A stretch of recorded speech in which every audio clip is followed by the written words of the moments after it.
Greetings and welcome to our series of weekly devotionals. This week we're taking a look at a passage in the book of Jeremiah that deals with our belief, our faith in God, how that's expressed as trust, how all those different sort of ideas connect with each other. And certainly when it comes to Christian faith, there are many different expressions of Christianity.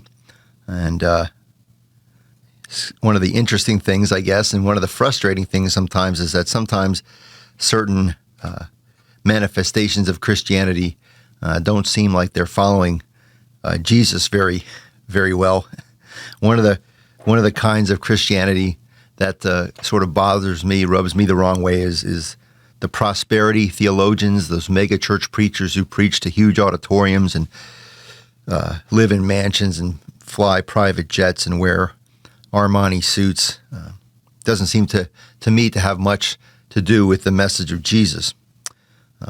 But of course, throughout scriptures, the book of Psalms in particular, there are many passages where the psalmist writes about how faith in God leads to blessings, to many material blessings.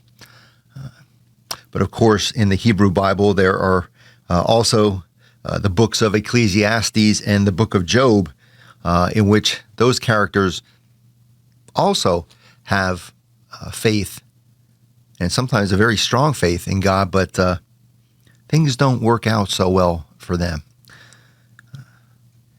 The prophet Jeremiah writes sort of examples of both. He writes, "Blessed are those who trust in the Lord.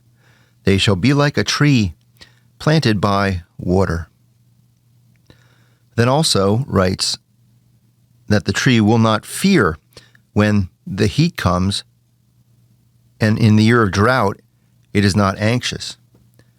And so blessings lead to the water that feeds the tree, but it doesn't prevent the tree from also being exposed to heat and to drought. Even with faith and trust in the Lord, it seems sometimes things work out and sometimes they don't. It's complicated. I remember I mentioned on Monday one of my favorite Christmas movies, The Polar Express, and there's a scene in that movie where there's a kid.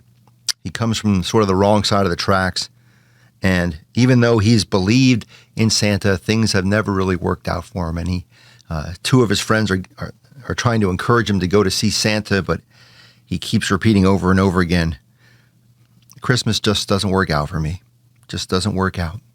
His belief has never really provided any kind of material blessing for him. But the hero boy, the main character of the story, finally says to him, "Look, I don't know if things are going to work out or they're not, but come with us. You don't want to be alone on Christmas." And that sort of reminds me of what is true about God, that we don't trust that God will always make things work out for us, but what we trust is that whether we are beside the still waters or the green pastures or walking through the valley of the shadow, that God walks with us. God abides, God is present, God remains. Amen.